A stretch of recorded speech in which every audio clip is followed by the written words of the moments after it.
और ये पोर्शन एकदम क्लीन बैठता है, एकदम अच्छे से पकड़ के रखता है। नहीं तो अब क्या होगा, ये सीधा काटोगे तो ये पोर्शन तो पकड़ लेगा, ये उठा रहेगा, नहीं तो ये पोर्शन उसका ढीला रह जाता है, तो अच्छा नहीं लगता, फिटिंग बराबर नहीं बैठती, कस्टमर भी अनकंफर्टेबल महसूस करते हैं। तो उस हेलो दोस्तों, तो स्वागत है एक बार फिर से एक नई वीडियो में। आज की इस वीडियो में दोस्तों जो मैं आपको जानकारी देने वाला हूँ, 3 जानकारी देने वाला हूँ। वैसे तो आप थंबनेल से आपको पता चल ही गया होगा कि मैं इस वीडियो में क्या बताने वाला हूँ। तो जी हाँ, शोल्डर गिरने की समस्या क्यों आती है वो मैं आपको बताऊँगा। आखिर आप कौन सी गलती करते हो जिसकी वजह से शोल्डर गिरता है, वो भी मैं बताऊँगा। उसी के साथ ही साथ आर्महोल्स के नीचे जो रिंकल्स आते हैं या कपड़े जमा होते हैं, अक्सर इसका कंप्लेंट कस्टमर करते हैं, वो क्यों आता है, तो ये हमारी कौन सी गलती के कारण आता है, वो सब मैं इस वीडियो में बताने वाला हूँ। तो अगर ये आप पूरी वीडियो देख लेते हैं तो आपको बहुत ही फ़ायदा होगा और आप हमेशा के लिए शोल्डर गिरने की समस्या या आर्महोल के नीचे कपड़े जमा होना, ये सब समस्याओं से आप बच जाएँगे और सही तरीका क्या है कटिंग करने का, वो आपको मिल जाएगा। तो चलिए हम वीडियो को स्टार्ट करते हैं बिना किसी देरी के, क्योंकि मुझे पता है आप लोगों की टाइम बहुत कीमती होती है, तो मैं खुद कोशिश करता हूँ कि कम से कम टाइम में आप लोगों को अच्छे से अच्छा जानकारी वीडियो के माध्यम से दूँ, ताकि आप लोग सही तरीके से ब्लाउज़ की कटिंग कर सकें और जो भी प्रॉब्लम आता है बाद में, उसका सॉल्यूशन भी आपको पता हो, ताकि जब बाद में वो आए तो उसे आप सही कर सकें। तो इसके लिए आपको इस वीडियो को पूरा देखना पड़ेगा, साथ ही साथ चैनल को भी सब्सक्राइब कर लीजिए, ताकि आगे कोई नई जानकारी वाली वीडियो मैं अपलोड करूँ उसकी नोटिफिकेशन आपको मिल जाए और आप अपनी नॉलेज को बढ़ाते रहें। तो चैनल को सब्सक्राइब करने के साथ घंटे के बटन को ऑल पे प्रेस कर दें और वीडियो को एक लाइक अभी ज़रूर कर दें। वीडियो में अगर कोई चीज़ आपको नहीं समझ में आता है तो आप कमेंट बॉक्स में हमें पूछ सकते हैं। तो चलिए स्टार्ट करते हैं। तो सबसे पहली गलती हम करते हैं ब्लाउज़ की कटिंग में। तो कटिंग में हम कहाँ पे गलती करते हैं मैं आपको बताऊँगा। तो चलिए, ये एक बैक है, अगर मैं बैक को कटिंग करूँगा इसी में आपको मैं समझा दूँगा आप कहाँ पे क्या गलती कर रहे थे, कैसे आपको कटिंग करना चाहिए, कैसे नहीं करना चाहिए। तो चलिए स्टार्ट करते हैं। वीडियो को लगातार देखिएगा, स्किप बिल्कुल मत कीजिएगा। तो ब्लाउज़ का जो सबसे पहले हम लेंथ लेते हैं, तो लेंथ जितना आपको चाहिए उतना आप लेकर के उससे 1 इंच एक्स्ट्रा आप काटा कीजिए। जैसे किसी का आपको ब्लाउज़ का लेंथ 13 इंच तैयार रखना है, तो आपको 14 इंच तैयार रखना होगा, क्योंकि आप नीचे तिरपाई पट्टी लगाते हैं, ऊपर कंधे जोड़ते हैं, उसमें आपको टोटल 1 इंच यूज़ हो जाता है। तो बस आप लोग की जानकारी के लिए मैं इतना अस्तर वेस्ट कर रहा हूँ, तो आप लोग की भी ज़िम्मेदारी है कि ख्याल रखें, वीडियो को ज़्यादा से ज़्यादा लाइक और शेयर करें। तो चलिए हम स्टार्ट करते हैं। अब जैसे टोटल 14 इंच है, तो ये लगभग 13 इंच का तैयार आएगा। अब यहाँ पे जैसे हम शोल्डर जो लेते हैं तो वो साइज़ के हिसाब से होता है, पतली लेडीज़ का ले रहे हो या चौड़ी का, वो तो आप मेजरमेंट के समय जितना शोल्डर होता है उसके हिसाब से हम ये कट करते हैं। ऐसा नहीं कि आप हर ब्लाउज़ में 2.5 इंच रखेंगे, उसके बाद 3 रखेंगे या 2.5 रखेंगे। ये एक सिस्टम से आपको नहीं चलना है, क्योंकि अगर आप सिलाई करते हैं तो ऑर्डर का काम है। हर कस्टमर का अलग-अलग मेजरमेंट है, हर ग्राहक का अलग-अलग चॉइस होता है, तो आपको उसके हिसाब से चलना होगा। आप एक सिस्टम से नहीं चलेंगे, क्योंकि ये रेडीमेड पीस आप नहीं बना रहे हो कि एक बार बना करके और भेज दिया बिकने के लिए, बाद में कस्टमर खरीदने के बाद वो अलग-अलग अल्ट्रेशन वाले से अल्ट्रेशन करवाए। ये क्या स्टिचिंग का है, कोई भी मिस्टेक आएगी तो आपके पास ही आएगा, आपको ही करना रहेगा। तो इसलिए आप एक सिस्टम से नहीं चलेंगे, बल्कि कस्टमर का जो मेज़रमेंट होता है आपको उसके हिसाब से चलना है। तो चलिए हम स्टार्ट करते हैं। फिलहाल मैं यहाँ पर आपको समझाने के लिए 2.5 इंच ले लेता हूँ। 2.5 इंच पे हमने ये निशान लगाया, यहाँ से हम 3 इंच पे लगा लेते हैं। यहाँ से अक्सर आप देखते होंगे कि लोग 6 इंच पे बताते हैं, तो ये भी ज़रूरी नहीं है। अक्सर मैं वीडियो में जब कटिंग की वीडियो बनाता हूँ तो उसमें बताता हूँ कि कोई ज़रूरी नहीं है। आप कोई हेल्दी लेडीज़ का आप काट रहे हो तो उसमें भी 6 इंच रखोगे। मान लेते हो कोई 32 के साइज़ का काट रहे हो या 42 का, तो दोनों में सेम नहीं होगा आर्म होल। तो ये सब चीज़ बहुत बारीकी से मैं अपने वीडियो में बताता हूँ, तो उसको समझने के लिए आप अभी हमारे चैनल से जुड़ जाएँ। सब्सक्राइब नहीं किया तो ज़रूर कर दें। जो लोग किए हुए हैं वो अच्छे से समझ रहे होंगे और सीख रहे होंगे, अपना नॉलेज बढ़ा रहे होंगे। तो मैं यहाँ पे 6 ले लेता हूँ, यहाँ पे साढ़े मैं 9 ले लेता हूँ, ठीक है। तो ऐसे आप लोग हमेशा कटिंग करते हो। जैसे अगर आपको कमर चाहिए 30 इंच है ना, तो 7.5 होता है, लेकिन उसमें 1 इंच आपको बढ़ाना है, क्योंकि टक्स में यूज होता है।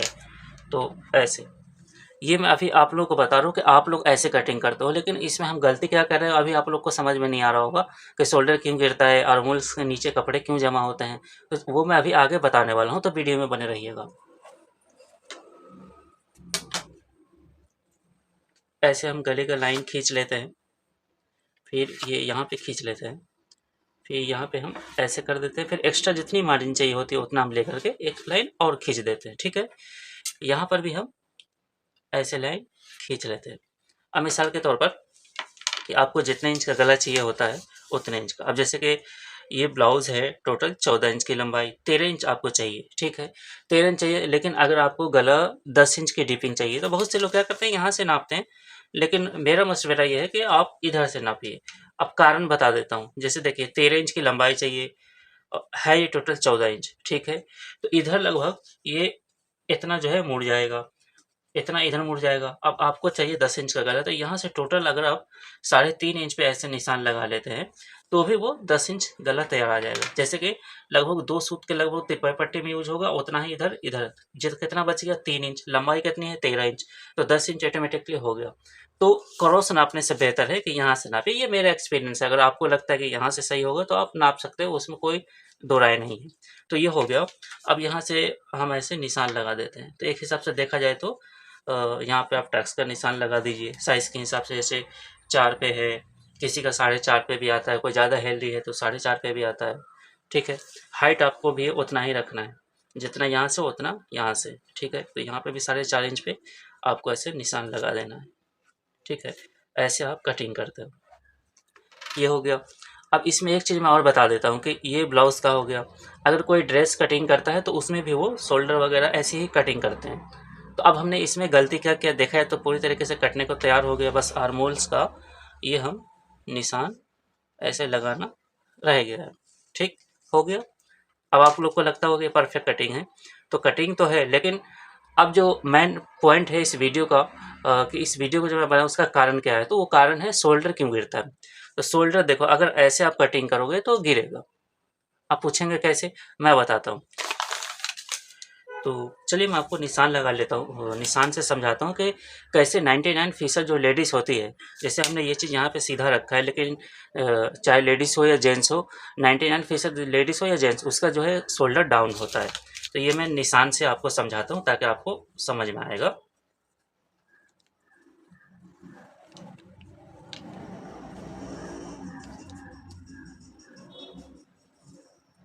ये ऐसे मैं टेम्पररी निशान लगा दिया हूँ,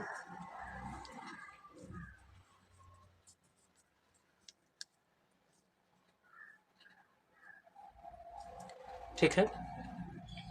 तो अब जैसे देखें, इससे मैं आपको समझाता हूँ। ये चीज़ हमने थोड़ा डाउन रखा है, और अक्सर लेडीज़ हो या जेंट्स उसका डाउन रहता है। तो ये डाउन रहता है, लेकिन यहाँ पर हमने सीधा रखा है, और आप लोग भी शायद ये चीज़ सीधा रखते होंगे। तो अगर सीधा रखेंगे तो प्रॉब्लम आएगा। कैसे आएगा, जैसे देखो ये चीज़ जो है ना, वो इस पोर्शन के पास आकर के ऐसे बराबर यहाँ पर ये चिपक जाएगा। लेकिन ये पोर्शन जो है वो यहाँ से जब गुजरेगा तो ये नहीं चिपकेगा, यहाँ पे उठा रहेगा। मतलब क्योंकि ये डाउन है और इसको आपने सीधा रखा है, तो ये शोल्डर से चिपकेगा नहीं, बल्कि ये पोर्शन जो है वो उसका उठा हुआ रहेगा, ये पोर्शन। तो ये इसको शोल्डर बाहर जाने में बहुत आसानी होगी। हालांकि टिच बटन अगर आप लगाए भी रहोगे तो भी ये चीज़ उठा हुआ रहेगा, मतलब शोल्डर को ऐसे पकड़ करके नहीं बैठेगा फिटिंग। तो ये चीज़ कस्टमर को बहुत ख़राब लगता है, उसको लगता है कि आप शोल्डर गिर जाएगा, आप बार बार वो हाथ से पकड़ पकड़ के ऊपर की तरफ खींचते रहते हैं। तो इसके लिए आपको क्या करना होगा, तो पहली गलती ये कि हम लोग को ये सीधा नहीं काटना है। जैसे ये डाउन है उसी तरह आपको इसको भी डाउन रखना है। तो अब मैं निशान लगा देता हूँ, है ना। ये ऐसे आपको इसको भी डाउन रखना है। ये सीधा जो अभी तक अगर आप काटते रहोगे तो वो गलत होता था, ठीक है। तो अब जैसे कि जितना ये डाउन हुआ है उतना ही ये चीज़ नीचे भी जाएगा। पहले हम क्या थे, यहाँ से हम 6 इंच लिए थे, लेकिन हम इतना डाउन कर रहे हैं, तो अब अगर हम इतने पे काटेंगे तो आर्मोल तो छोटे हो जाएंगे। तो आर्मोल का आपको साइज़ क्या है, कस्टमर का जब मेजरमेंट लेते हो तो उसके आर्मोल के गोलाई का भी आपको मेजरमेंट लेना चाहिए।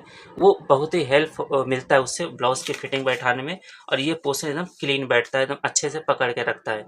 नहीं तो अब क्या होगा, ये सीधा काटोगे तो ये पोर्शन तो पकड़ लेगा, ये उठा रहेगा, नहीं तो ये पोर्शन उसका ढीला रह जाता है, तो अच्छा नहीं लगता, फिटिंग बराबर नहीं बैठती, कस्टमर भी अनकंफर्टेबल महसूस करते हैं।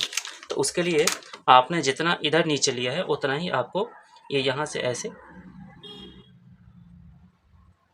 नीचे ले लेना है, तो ये परफेक्ट बैठ जाएगा। और उसके बाद यहाँ पर भी जो रिंकल्स आते हैं, अब उसका कारण समझते हैं। तो यहाँ पे बहुत से लोग क्या करते हैं कि यहाँ पर ऐसे ऊपर की तरफ, यहाँ से ऐसे गोलाई लाने के बाद यहाँ पे ऊपर की तरफ ले जाते हैं। ऊपर की तरफ नहीं लाना है, बल्कि आपको ये चीज़ ऐसे थोड़ा डाउन ही रखेंगे तो अच्छा रहेगा, एकदम क्लीन बैठेगा, ठीक है। तो अब मैं इसको आपको काट के समझा देता हूँ। हो सकता है कई लाइन होगा तो उसकी वजह से आप कन्फ्यूज हो गए होंगे। तो काटने के बाद अब आपकी क्या जिम्मेदारी है वो भी मैं बताऊंगा, तो बस थोड़ी देर और रुके रहें।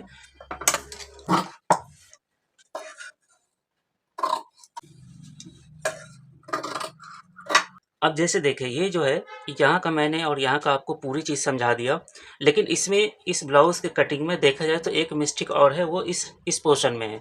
लेकिन उससे क्या प्रॉब्लम, जैसे अभी मैंने जैसा काटा है वैसा काटेंगे तो पहनने के बाद क्या प्रॉब्लम आएगा, उसके लिए मैं दूसरी वीडियो बनाऊँगा, उसमें बताऊँगा कि यहाँ पे हम क्या मिस्टेक कर रहे हैं, जो आपको नहीं करना है। तो अभी फ़िलहाल मैं आर्मोल कंधे क्यों गिरता है उससे रिलेटेड वीडियो बना रहा हूँ, तो इसलिए मैं कंधे से जुड़ी जो भी समस्या है वो मैं आपको बता रहा हूँ, तो वो मैंने आपको बता दिया। चलिए दूसरी गलती की तरफ अब हम चलते हैं। पहली गलती तो आप समझ गए जो आपको नहीं करनी है। दूसरी गलती है कि ये जो गला है, ये गला जो आपने काटा है, इसमें चाहे आप पाइपिंग लगाइए या तिरपाई पट्टी लगाइए, वो आपको स्ट्रेट कपड़े में नहीं लगाना है। अब स्ट्रेट और रेप का मतलब मैं आपको समझा देता हूँ। जैसे कि ये स्ट्रेट हुआ, जैसे स्टिचेबल नहीं हो रहा है ना, तो ये स्ट्रेट हुआ, ऐसे भी स्ट्रेट हुआ। लेकिन इसमें मैं आपको समझा देता हूँ। तो जैसे देखिए ये ऐसे जो क्रॉस करेंगे ना, तो ये स्टिच हो रहा है ना। तो स्टिच हो रहा है, तो आपको पाइपिंग के लिए या तिरपाई पट्टी के लिए ऐसे क्रॉस में कपड़े काट करके फिर इसमें लगाना है, और ये पट्टी को हल्का हल्का सा आपको खींच के रखना है, इसको ढीला देख रखना है इस पीस को। तो ये स्टिचिंग के समय मैं जब कभी स्टिचिंग की वीडियो बनाऊंगा तो उसमें बताऊंगा, या आप किसी और की वीडियो देख सकते हैं कि गला कैसे बनाया जाता है या पाइपिंग कैसे लगता है, शायद उसमें आपको वो जानकारी मिल जाए। तो पाइपिंग के लिए आपको और एक कपड़े लगाने हैं। अगर स्ट्रेट लगाएंगे तो ये सब कुछ ऐसे कंधे काटने के बाद, अरमोल ऐसा काटने के बाद भी वो कंधे गिरेगा। तो दूसरी चीज़ आप समझ गए कि आपको ऑरेम में पाइपिंग या गला बनाना है। अब सवाल आता है कि अगर आप कोट डोरी बनाते हो, कोट डोरी पाइपिंग भी लगता है आजकल बहुत ज़्यादा चल रहा है, तो कोट डोरी पाइपिंग लगने के बाद आप देखते होंगे कि गला फलका हुआ रहता है, बराबर नहीं बैठता है। तो आपको कोट डोरी को ऐसे खींच खींच करके गले को अच्छे से एकदम बैठा देना है, तो ही जा करके गला बैठेगा और ये शोल्डर गिरने की समस्या नहीं आएगी। दो चीज़ समझ गए। अब आता है तीसरा। तो तीसरा चलिए मैं इस पे समझाता हूँ कि अब आप तीसरी गलती जो करते हो वो आस्तीन चढ़ाते समय, आस्तीन चढ़ाते समय आप जो गलती करते हो, अगर वो नहीं करोगे तो फिर आप हमेशा के लिए ये शोल्डर गिरने की समस्या या यहाँ पर जो कपड़े जमा होते हैं इस पोर्शन में, वो सब समस्याओं से आप समाधान आपको मिल जाएगा, कभी भी कोई प्रॉब्लम नहीं आएगा। कस्टमर को एक बार ब्लाउज़ देंगे, वो तारीफ़ करके जाएंगे, और 4 लोगों को और भेजेंगे, इससे आपका इनकम भी बढ़ेगा, कस्टमर भी बढ़ेंगे। तो चलिए अब समझ लेते हैं लास्ट पोर्शन कि आस्तीन आपको कैसे काटना है। तो काटने का तो मैं ऑलरेडी वीडियो बना चुका हूँ, लेकिन सवाल यहाँ आता है कि काटने में थोड़ा बहुत ऊपर नीचे रहेगा चल जाएगा, लेकिन मेन लगाना जो है वो असल कारीगरी है। तो आस्तीन जो आप लगाते हो ना, तो ये पोर्शन, जैसे ये यहाँ से यहाँ तक आपको आस्तीन को लूज रखना है। मतलब जैसे कि चलिए ये अगर आस्तीन है, ठीक है, एक मिसाल की तरह मैं समझा रहा हूँ। तो यहाँ पे जो है ना, आस्तीन को आपको खींच के नहीं रखना है, बल्कि इतना दूर आस्तीन को आपको एकदम थोड़ा थोड़ा लूज रखना है। बस इतना ध्यान रखें कि प्लेट ना पड़े, लेकिन आपको इतना दूर ढीला चढ़ाना है। अगर इतना दूर, अगर यहाँ से लेके और पीछे तक, जैसे जितना इधर है उतना पीछे भी जाएगा, दोनों पल्ला को मिला करके इतना दूर आपको आस्तीन को खींचना नहीं, क्योंकि खींचोगे तो उससे भी यहाँ पे ये चीज़ जो है ना, ये उठ जाएगा और कंधी बराबर पकड़ेगा नहीं, वो भागेगा नीचे की तरफ। तो आस्तीन आपको इतना दूर नहीं खींचना है, ढीले हाथ से लगाना है। फिर यहाँ पे नॉर्मल आप लगा दीजिए, परफेक्ट बैठेगा, कोई भी प्रॉब्लम नहीं आएगा। नहीं यकीन आता है तो ट्राई करके देख लीजिएगा। अगर ऐसा नहीं कुछ होता है तो आप कमेंट बॉक्स में पूछिए। अगर आप कोई चीज़ इस वीडियो में नहीं समझे हैं तो भी पूछ सकते हैं, मैं कोशिश करूँगा रिप्लाई करने का। हालांकि मैं बहुत बिजी रहता हूँ, लेकिन कोशिश करूँगा। इस वीडियो में मैं वादा कर रहा हूँ। तो आप लोग ज़्यादा से ज़्यादा इस वीडियो को लाइक और शेयर कीजिए। कोई चीज़ पूछना है तो कमेंट कीजिए। इस वीडियो को देखने का बहुत बहुत धन्यवाद। मिलते हैं फिर किसी और नई वीडियो के साथ। आज की इस वीडियो में बस इतना ही।